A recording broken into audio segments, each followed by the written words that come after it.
আমি ঘোষণা দিয়ে দিয়েছি, আমার মুসল্লিরা যারা 5 ওয়াক্ত সালাত আদায় করবে না, তারা তাদের বাড়িতে যদি কারোর বিয়ে লাগে, আমি শাহিনুর রহমান বিয়ে পড়াবো না।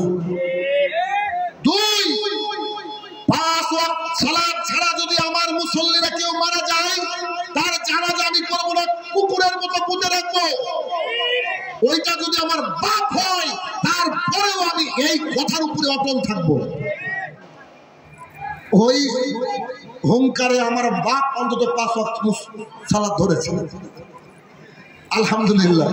কারণ দেখেন, আমরা আপনাকে কষ্ট দিয়ে ফজরে যদি ডাকি, একটু যদি কষ্ট হয়, এই কষ্টটা আপনাকে আমি দিলাম, এই কষ্টটা আমার কি লাভ আছে বলেন তো? গোটা পৃথিবীর মানুষ যদি আজকে নামাজ শুরু করে দেয়, আল্লাহর যায় আসে? গোটা পৃথিবীর মানুষ যদি নাফরমানি করে, আল্লাহর যায় আসে? কিন্তু আল্লাহ তাআলা যে জাহান্নামের কথা বলেছে, আজকে মানুষকে আমরা হয়তো বুঝাতে পারিনি। তাই ওই জাহান্নামের বিষয়টা যদি মানুষ বুঝতো, তাহলে কেউ ফজরে ঘুমিয়ে থাকতে পারতো না, কেউ থাকতে পারতো না, বিশ্বাস করেন। তাহলে 1 নম্বর যে সমস্যা, সেই সমস্যাটা কি? মানুষের টাকা থাকুক আর না থাকুক। এই কথাটা কেন বললাম? দেখবেন কোন কমিটিতে যখন সিলেকশন হয় মানুষের, দেখে যে কে সবচেয়ে বড় লোক, কার বেশি টাকা, কার বাড়িতে বন্ধনের লোন আছে, এরা হচ্ছে সমাজের সমাজপতি। এই সমাজপতি দিয়ে একটা সমাজ পরিবর্তন হবে না।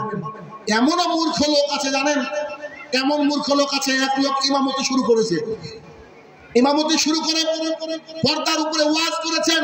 পর্দার উপরে ওয়াজ করার পরে যখন বক্তৃতা শেষ হয়ে গেছে, খুতবা শেষ হয়ে গেছে, সভাপতি সাহেব বলছে, ও ইমাম সাহেব হয়ে আপনি লুচ্চা? বুঝছে কেন? আমার বউ শাড়ি পরে ঘুরে বেড়ায়, তুমি আমার বউকে দেখেছো আর ওই সেম খুতবাজকে দিয়েছো। কোরআন থেকে বলেছে 33 নম্বর সূরা 33 নম্বর আয়াত বলেছে, কি অপরাধ তার? বলেছে অনেক মহিলা শাড়ি পরে, আর সভাপতি মনে করছে আমার বকি বোধহয় বলছে। ওখান থেকে ছেড়ে দিয়েছে উনি ইমামতি। বলছে গ্রামের মানুষ সহজ সরল হয়, গ্রামে চলে গিয়েছে। গ্রামে গিয়ে এবার খুতবা ভাবছে যে খুতবা যাই দিই না কেন, এই ওইভাবে আর বয়ান করবো না। তো সে বলেছে যে যারা সালাত আদায় ঠিকঠাক করে না, এ ব্যক্তি কাফের। সভাপতি ডেকে বলছে যে তুমি তো জানোই আমি শুক্রবারে আসি, তুমি আমাকে কাফের বানিয়ে দিলা, তোমাকে বেতন কে দেয়? কাল থেকে লালগোলার টিকিট কেটে দেবো, বাড়ি যাও। ও চলে গেছে আর এক জুমাই, ও ভাবেছে এবার আর বাংলায় খুতবাই দেবো না, খালি আরবি পড়বো। উঠে আরবি পড়েছে, নো প্রবলেম। আরবি পড়ার পরে এবার কিরাত শুরু করেছে, সূরা ফাতিহা পড়েছে, তারপরে বলছে ইয়াসিন ওয়াল কুরআনিল হাকিম, সুন্দর করে তেলাওয়াত করে শেষ করে দিয়েছে। এবার যিনি ক্যাশিয়ার, তিনি তার বাড়িতে নিয়ে গিয়ে বলছে, যার সাথে আমার সবচেয়ে বড় শত্রু, তার নামও তুমি করলা, আবার তার বাপের নামও করলা। বুঝতে পারেন না? ইয়াসিন ওর বাপের নাম, ওই তার নাম করলা। বলছে ঠিক আছে, তোমার চাকরি আমি নোট করবো না, তো সামনে খুতবায় আমার নামে সূরা পড়বা। লোকের নাম কি বাবর, বাবরের নামে কোনো সূরা আছে নাকি?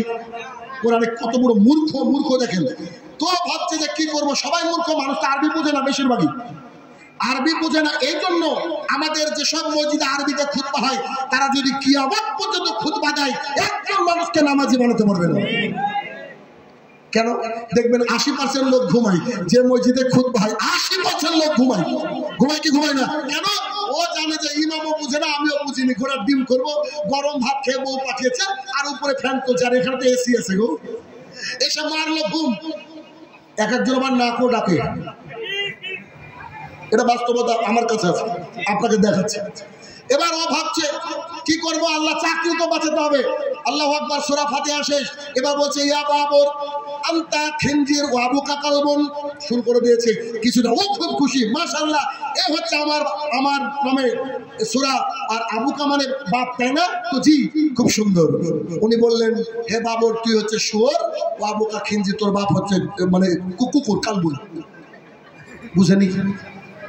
তখন তার চাকরিটা কি থাকলো?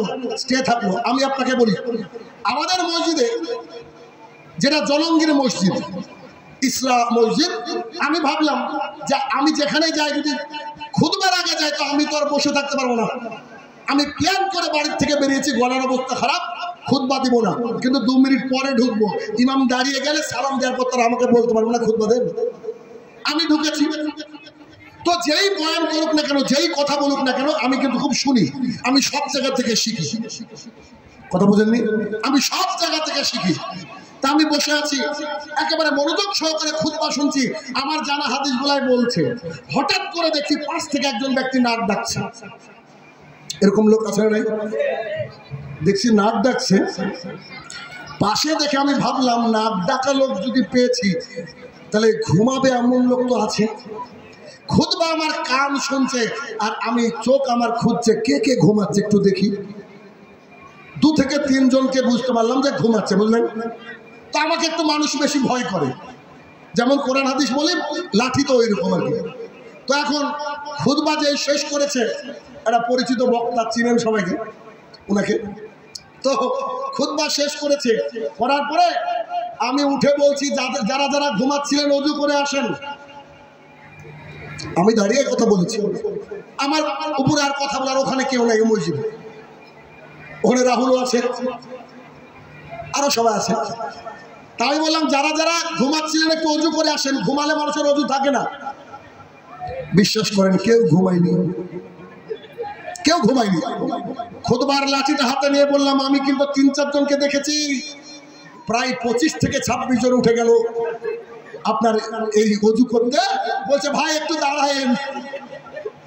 আপনাকে বাস্তবতা বললাম আমি।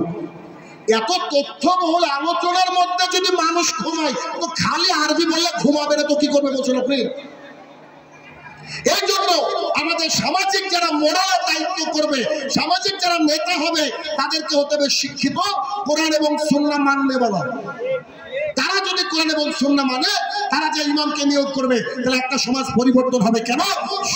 বছরে একবার জলসা দিয়ে অত পরিবর্তন হবে না। পরিবর্তনের মেন জায়গা হচ্ছে জুমার খুতবা।